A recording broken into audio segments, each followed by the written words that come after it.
Fantasy football isn't won by memorizing rankings. It's won by understanding opportunity. And opportunity starts with the environment. Before you learn rankings, learn the environment. This is the fantasy football ecosystem. Know the environment. Draft better.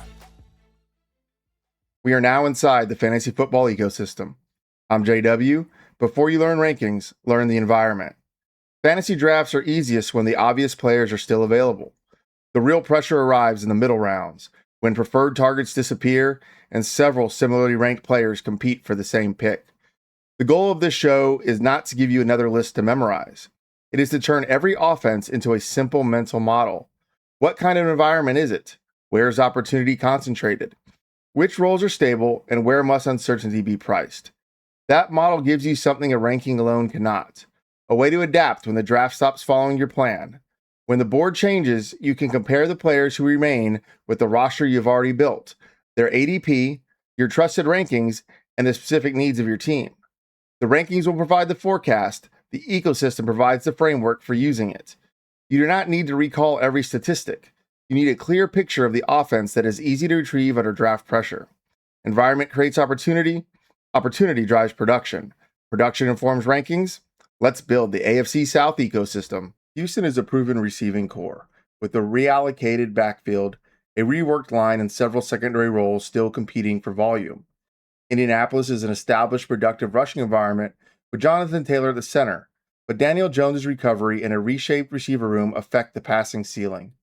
Jacksonville is the division's strongest continuity ecosystem after their 13-win season. But the backfield, Travis Hunter's two-way deployment, and the depth of the receiver room make individual concentration important. Tennessee is a second-year quarterback rebuild with new coaching, new receiving options, and more available opportunity than settled hierarchy. All Fantasy Spine designations in this episode will assume a 12-team, one-quarterback redraft league. 4 teams, 4 different ways the price change. Houston still begins with C.J. Stroud and Nico Collins. Stroud determines whether Houston converts a strong real-life roster into premium fantasy environment. Collins remains the leading receiver, strongest first-read candidate, and clearest source of high-value targets. Houston released Joe Mixon and acquired David Montgomery in a trade with Detroit. Woody Marks returns after leading the 2025 backfield in carries. Jaden Higgins enters year 2 after 525 yards and 6 rookie touchdowns. Tank Dell avoided PUP and is expected to be eased back into full participation as he returns from his knee injury. Jalen Noel remains on the active non-football injury list with a short-term issue. Camp still must reveal which supporting assignment are dependable enough to draft. The line added veterans and a first-round guard. The talent may improve protection and run efficiency, but the new group still must establish cohesion. This is not a reset. It's a contender redistributing touches around a proven quarterback-receiver foundation. D'Amico Ryans remains the head coach. Nick Caley enters his second season as an offensive coordinator. Continuity lets Houston build from what Caley and Stroud established in 25, including greater quarterback ownership of protections and pre-snap answers. Familiarity must now produce cleaner drives and repeatable access to the primary players.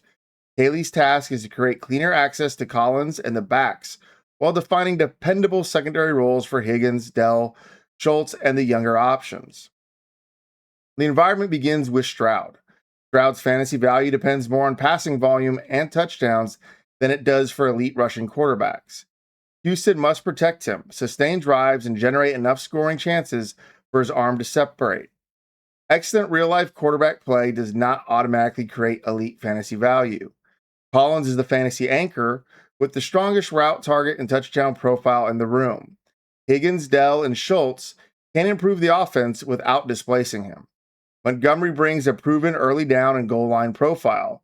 Marks already handled substantial volume and contributes as a receiver. A useful committee is plausible, but neither back is guaranteed an elite workload. Montgomery has a credible path to scoring area work that is not the same as an established goal line assignment. Nico Collins is drafted with confidence. Collins combines established talent, a clear relationship with Stroud, and the strongest path to lead Houston in targets, yards, and touchdowns. C.J. Stroud, David Montgomery, Woody Marks, Jaden Higgins are drafted with a price check. Stroud has the talent and supporting cast for premium production, but limited rushing means his price must reflect how heavily he depends on touchdowns and efficiency. Montgomery has a credible path to early down and scoring area work, but he is entering his age 29 season in a backfield with an established younger contributor. Draft the Houston role, not his former workload. Camp usage near the goal line and on passing downs will matter more than name recognition. Marks can retain meaningful rushing and receiving work. His strongest outcomes require more than a change of pace role, especially if Montgomery earns short yardage and scoring area carries. Receiving routes and 2-minute usage could protect his value even if the carries are divided. Higgins can become the full-time outside complement to Collins, but Dell's recovery, Knowles' eventual return, and tight end usage affect the secondary target split. His touchdown production creates upside, yet the weekly route hierarchy still has to become clear. Tank Dell and Dalton Schultz are considered late. Dell's speed can change the offense, but he must show that his knee supports a dependable route load and that Houston still plans meaningfully weekly volume for him. The return must be evaluated through actual routes, not isolated explosive plays. Schultz remains a functional receiving tight end attached to Stroud, with his ceiling tied to routes and red zone work in a deep offense. Jalen Knoll, Cade Stover, and Marlon Klein belong on waiver watch. Knoll remains on NFI with a short-term issue. The younger tight ends remain on waiver watch until Houston establishes a different route rotation. Houston's opportunity is high. Houston should create sustained drives and scoring chances across its primary passing and rushing options. The concentration is medium. Collins is clear, with the backfield and secondary targets remain divided. The risk is medium. Stroud depends on passing efficiency. The line is integrated new personnel, and several supporting roles remain unsettled. The upside is high. A stable line and clean secondary hierarchy could support an upper-tier quarterback, elite receiver, and additional starters. Your memory hook for the draft is Stroud and Collins stabilize the environment. Montgomery and Marks divide the backfield. In the middle round, draft Houston's clearest role, not merely a player attached to a good offense. Indianapolis already proved that its offensive structure can produce valuable fantasy volume. In 25, the Colts finished in the top 10 in yards per game, yards per play, and points per game. Jonathan Taylor rushed for 1,500 yards and 18 touchdowns, while rookie tight end Tyler Warren immediately became central to the passing game. Taylor also added 378 receiving yards and 2 more scores. Jones enters camp as a full participant, including 11-on-11 teamwork. That is a major recovery milestone, although fantasy managers still need to see how his mobility and movement respond under live pressure. The receiver hierarchy has changed. Michael Pittman Jr. was traded to Pittsburgh. Alec Pierce begins camp on active PUP after a March ankle surgery. The Colts expect him back during camp, but have not established a firm return date. Josh Downs enters camp with the strongest immediate wide receiver opportunity. Indianapolis has a proven foundation. The passing ceiling depends on Jones's movement, Pierce's return, and how the receiver room reorganizes around Warren and Downs. Shane Steichen remains the head coach and offensive play caller, while Jim Bob Cooter remains the offensive coordinator. The Colts do not need a redesign. Jones has already operated Steichen's system efficiently. Taylor owns a central rushing role, and Warren can create matchups from multiple alignments. That continuity lets the staff refine sequencing and receiver usage instead of teaching an entirely new offensive system. Steichen's task is to preserve that foundation while expanding Downs, restoring Pierce's vertical element, and identifying who fills Pittman's vacated routes. Taylor is the foundation of the offense. He has the division's clearest access to carries, scoring area work, and game-closing volume, with enough receiving use to protect his floor. The risks are health, workload wear, and touchdown regression. No other Colt has a similarly direct path to total touches and scoring opportunities. Warren is the most stable passing game piece. He finished second on the Colts with 76 receptions and produced 817 receiving yards as a rookie. He can align, inline, detached, or in motion. Pittman's departure leaves room for Warren to remain central even if Downs expands. That involvement can survive changes around him because his alignment flexibility creates answers against multiple coverages. Jones controls the efficiency around them. Before the injury, he gave Indianapolis accurate, decisive play and added 5 rushing touchdowns.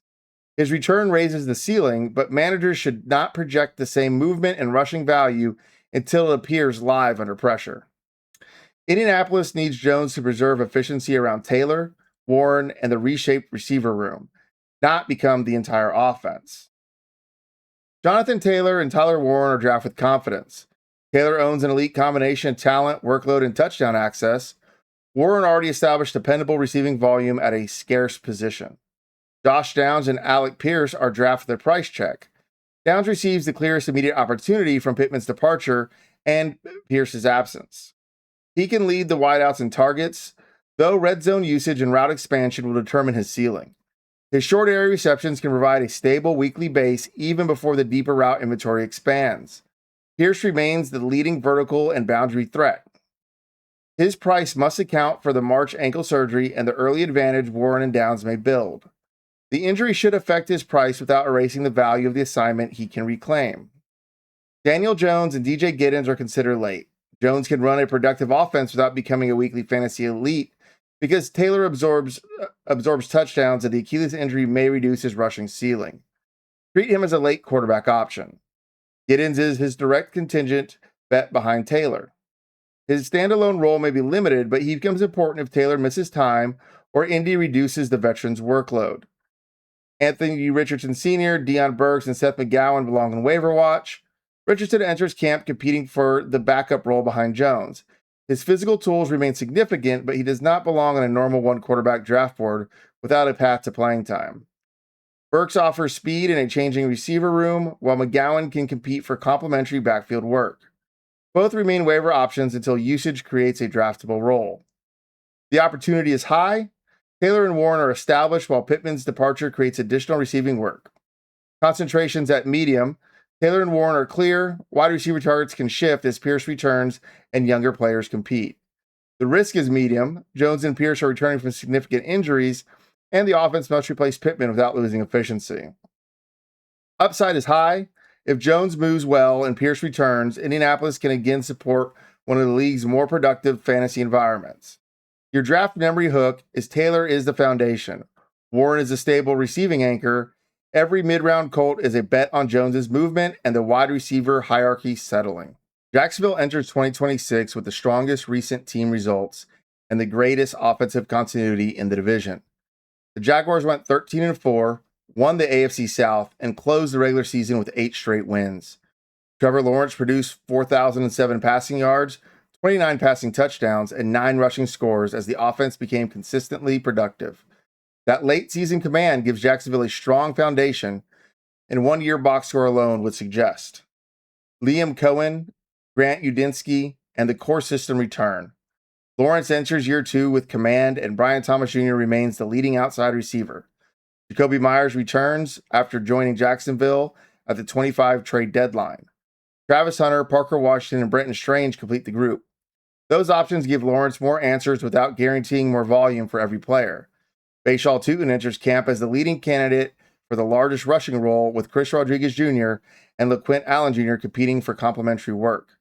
Jacksonville has enough talent to remain strong. The fantasy question is whether its depth creates dependable weekly volume for any individuals. Liam Cohen remains the head coach and offensive architect. Grant Udinski returns as offensive coordinator. Year 2 continuity lets Lawrence and Cohen advance protections, route adjustments, and sequencing rather than reinstall the offense. Continuity also gives the offense more counters when defenses take away the initial answer. The system already produced decisive quarterback play and explosive offense. Now the staff must allocate work amongst Thomas, Hunter, Myers, Washington, Strange, and an unsettled backfield. Personnel flexibility raises the team's ceiling without making the weekly order of supporting targets obvious. A deep offense does not guarantee concentrated weekly fantasy volume. Lawrence raises this environment. His 25 production demonstrated passing and rushing access. He does not need 9 rushing touchdowns again, but Cohen's willingness to use his mobility protects the ceiling. Deeper answers should help Lawrence remain efficient even when they complicate projections for the supporting cast. Thomas owns the clearest receiving role. He remains the best candidate lead in routes, first reads, air yards, and receiving touchdowns. Hunter and Myers can strengthen the offense without replacing Thomas as the primary weapon. Tootin has the clearest path to lead the backfield, but the role is not established. One plausible camp outcome would have Tootin leading the carries, Chris Rodriguez Jr. handling selected short yardage work, and LeQuint Allen Jr. contributing on passing downs. Tootin's ceiling depends on whether he also earns enough scoring area and receiving opportunity. This is a projection to test against camp evidence, not a confirmed depth chart assignment. Hunter enters camp continuing his return from knee injury that ended his rookie season. Jacksonville expected him to participate from the start of camp, but his recovery response, offensive snap volume, and weekly route load remain unproven. A significant two-way contribution can improve Jacksonville in real football without guaranteeing enough offensive routes for fantasy. Trevor Lawrence and Brian Thomas Jr. are draft with confidence. Lawrence combines system continuity, demonstrated touchdown production, and useful rushing value. In this format, his rushing access gives him a second path to fantasy touchdowns and slightly greater draft confidence than CJ Stroud.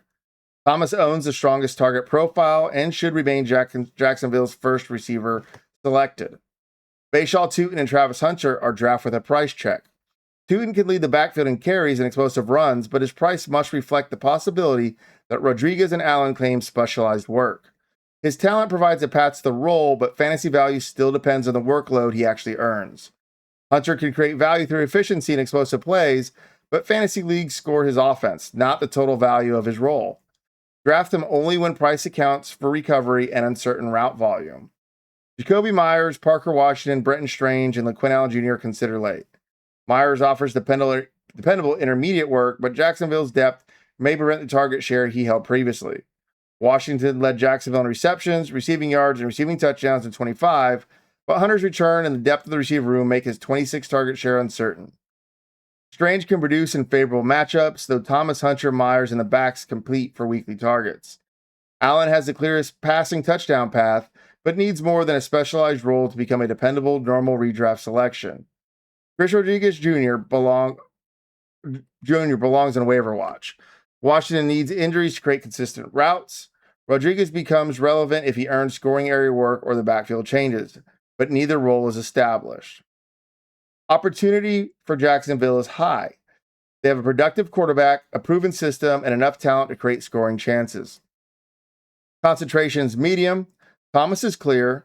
Hunter, Myers, Strange, and the backs can divide the remainder. Risk is medium. Hunter is returning from a knee injury. The backfield is unsettled, and several players may have better real life than fantasy roles. The upside is high as Lawrence's command, Thomas's talent, and a healthy supporting cast create multiple paths to high-end outcomes. Your draft memory hook is Lawrence raises the environment, and Thomas owns the clearest receiving role. In the middle rounds, Tootin and Hunter are role bets, not automatic selections based on talent alone. Tennessee is rebuilding the offense around Cam Ward. Ward started all 17 games as a rookie, throwing for 3,169 yards with 15 touchdowns and 7 interceptions. The full season gives Tennessee a clear picture of what he handled well and what the offense must improve around him. The evaluation now shifts from rookie survival to second-year development. Robert Saleh is the new head coach, with Brian Daboll as the offensive coordinator. Tennessee added Wan'Dale Robinson and selected Carnell Tate 4th overall. They joined Calvin Ridley, Alec Iomanner, and Chimere DK. Chegakonko left in free agency, opening tight end targets for a new group.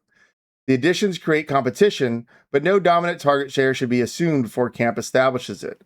The backfield returns Tony Pollard and Tajay Spears while adding rookie Nick Singleton, leaving more options than settled roles. Tennessee has more answers than it had a year ago. It does not yet have a settled hierarchy. Brian Daboll controls the offensive design and is expected to serve as the primary offensive play caller. His primary task is accelerating Ward's development. Daboll must match the offense to Ward's processing, arm talent, and movement, improve early down efficiency, and provide defined answers against pressure. The objective is not simply a larger playbook, it is giving Ward clearer one-time answers that he can execute on a consistent basis. Tate can develop outside, Robinson can create high percentage slot volume, and Ridley can still threaten vertically. Iomanner and DK can compete for narrower roles. The coaching change raises the structural ceiling without establishing who will receive the most valuable opportunities. Ward is the reason the environment can improve. He completed the difficult first step by starting a full rookie season and limiting interceptions. despite his heavy passing volume. Fumbles remain an issue, and fantasy growth now requires better ball security, more touchdowns, improved passing efficiency, and a useful rushing production. Tennessee selected Carnell Tate 4th overall, giving him the clearest long-term path to become the passing game's primary target. His size, ball skills, and early work with Ward create immediate upside, but rookie volume can develop unevenly. The draft investment strongly signals opportunity, but it does not automatically establish immediate target volume. Ridley remains the established veteran vertical receiver after playing only 7 games in 2025. He must restore health, timing, and role stability while competing with Tate for valuable downfield and scoring opportunities. Ridley's experience can help stabilize Ward even if the rookie eventually becomes the leading receiver. Pollard, Spears, and Singleton can all contribute, which keeps the backfield outside the displayed core and prevents any complete workload from being assumed. Pollard may remain the touch leader, but the available rushing and passing work can still divide. No Tennessee player currently belongs in a draft with confidence realm. That reflects hierarchy and efficiency, not a lack of talent. Carnell Tate, Calvin Ridley, and Tony Pollard are drafted with a price check. Tate offers draft investment, physical upside, and available opportunity, but his price must reflect rookie uncertainty and multiple veteran options. The long-term opportunity is clear. The immediate weekly order still has to be earned. Ridley can remain the leading downfield receiver if healthy, but his availability is in question, with Tate's arrival and Robinson's slot role prevent his assumed dominant share. Pollard is the most established back and best candidate to lead in touches. Draft him as the likely leader of a committee with Spears and Singleton competing for receiving and explosive work. That committee expectation is a draft projection, not a finalized team assignment. Cam Ward, Wan'Dale Robinson, Tajay Spears, and Nick Singleton are considered late.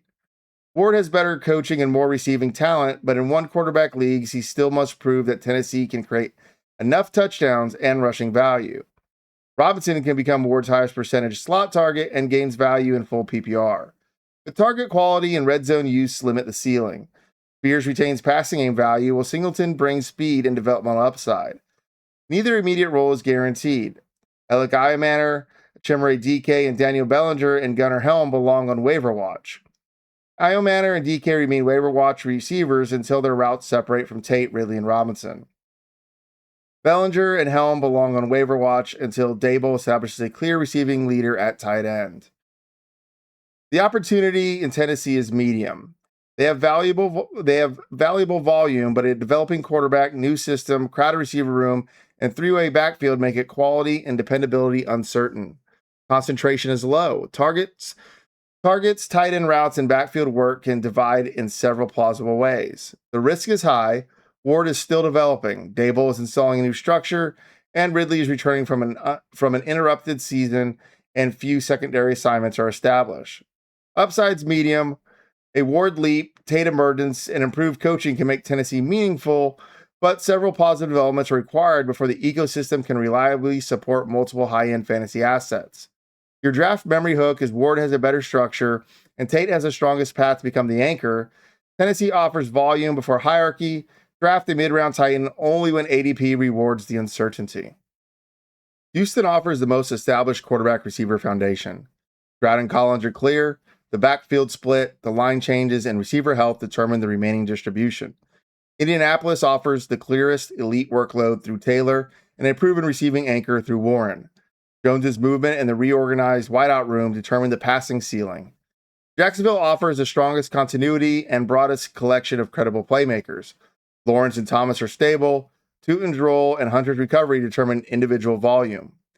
Tennessee offers more available volume than settled hierarchy.